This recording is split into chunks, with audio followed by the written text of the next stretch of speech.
ചാലോടിനടുത്ത Kumbam ration പീടികയ്ക്ക് സമീപം car നിയന്ത്രണം വിട്ട് മരത്തിലിടിച്ച് കാർ യാത്രക്കാരായ 4 പേർ മരിച്ചു. ഒരാൾക്ക് ഗുരുതരമായി പരിക്കേറ്റു. 2 മലയാളികളും ഒരു UP സ്വദേശിയും ഒരു ഹൈദരാബാദ് സ്വദേശിയുമാണ് മരണപ്പെട്ടത്. കണ്ണൂർ വളപട്ടണം സ്വദേശി ഷാൻ സിറാജ്, കാഞ്ഞങ്ങാട് സ്വദേശി റിസ്വാൻ, ഹൈദരാബാദ് സ്വദേശി ഹർഷ്, UP സ്വദേശി പരംചേത്രി എന്നിവരാണ് മരണപ്പെട്ടത്. ഗുരുതരമായി പരിക്കേറ്റ തൃശൂർ സ്വദേശി ആദിത്യ കൃഷ്ണദേവിനെ കണ്ണൂരിലെ സ്വകാര്യ ആശുപത്രിയിൽ പ്രവേശിപ്പിച്ചു. വെള്ളിയാഴ്ച രാത്രി 11:30-നാണ് അപകടം നടന്നത്. ബംഗളൂരുവിൽ ജോലി ചെയ്യുന്ന ഇവർ കണ്ണൂരിൽ ഒരു വിവാഹത്തിൽ പങ്കെടുക്കാൻ ബംഗളൂരിൽ നിന്നും കാറിൽ കണ്ണൂരിലേക്ക് പുറപ്പെട്ടതായിരുന്നു. UP രജിസ്ട്രേഷനിലുള്ള കാർ നിയന്ത്രണം വിട്ട് റോഡരികിലെ മരത്തിലിടിച്ചായിരുന്നു അപകടം. തകർന്ന കാറിനുള്ളിൽ 5 പേരാണ് ഉണ്ടായിരുന്നത്. അപകടത്തിൽപ്പെട്ട കാറിന് തീ പിടിച്ചതായും പറയുന്നു. ശബ്ദം കേട്ട് ഓടിയെത്തിയവരാണ് വെള്ളമൊഴിച്ച് തീ കെടുത്തിയത്. അതിനകത്ത് ടോട്ടൽ 5 പേരുണ്ടായിരുന്നു. ആദ്യം ഫ്രണ്ട് തീ പിടിച്ച പോലെ ഉണ്ടായിരുന്നു. തീ പിടിച്ച് ഫ്രണ്ട് പോകട്ട് തീ വരുന്നു. നമ്മളിവിടെ ഇവിടുന്ന് വെള്ളമൊപ്പം തീ കെട്ടി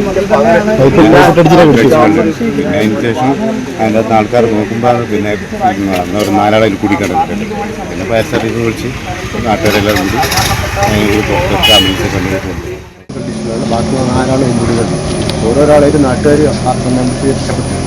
ഒരാളെ മാത്രമേ തീരെ എടുക്കാൻ പറ്റുള്ളൂ. പിന്നെ ഷെയറിങ്ങിൽ ജാമായി അയാളത് തരത്തരം കിട്ടില്ല. എനിക്ക് അത് പിന്നെ ഹൈഡ്രോളിക് കട്ടർ ഉപയോഗിച്ചിട്ട് ഫയർഫോഴ്സ് വന്നിട്ടാണ് നിങ്ങൾ എത്തുമ്പോൾ ഇവിടെ ഇടിച്ച് തീ കട്ടിട്ടുണ്ടായിരുന്നു. കട്ടുന്നുണ്ട്. അത് പിന്നെ വീട്ടിൽ പൈപ്പ് എടുത്തിട്ട് വെള്ളമടിച്ചിട്ടാണ്. വിവരമറിഞ്ഞ് മട്ടന്നൂരിൽ നിന്നെത്തിയ അഗ്നിശമന വിഭാഗവും നാട്ടുകാരും പോലീസും ചേർന്നാണ് പരിക്കേറ്റവരെ കണ്ണൂരിലെ വിവിധ ആശുപത്രികളിലായി എത്തിച്ചത്.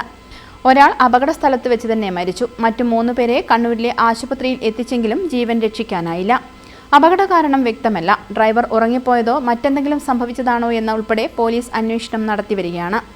ഇടിയുടെ ആഘാതത്തിൽ കാർ പൂർണ്ണമായും തകർന്നു. പരിക്കേറ്റവരെ ഏറെ പ്രയാസപ്പെട്ടാണ് പുറത്തെടുത്തത്. മരിച്ച 4 പേരുടെയും മൃതദേഹങ്ങൾ ഇന്ന് മട്ടന്നൂർ പോലീസ് ഇൻക്വസ്റ്റ് നടത്തിയ ശേഷം പോസ്റ്റ്മോർട്ടത്തിന് ശേഷം ബന്ധുക്കൾക്ക് വിട്ടുനൽകും. News bureau, Chalode. ഡിജിറ്റൽ യുഗത്തിലേക്കുള്ള കാൽവെപ്പിലാണോ നിങ്ങൾ? എങ്കിൽ പഠിക്കൂ ആധുനിക രീതിയിൽ മികച്ച ഡിസൈനിംഗ് കോഴ്സുകൾ. കണ്ണൂരിലെ ആദ്യത്തെ interior fashion designing college, golden cross college of design.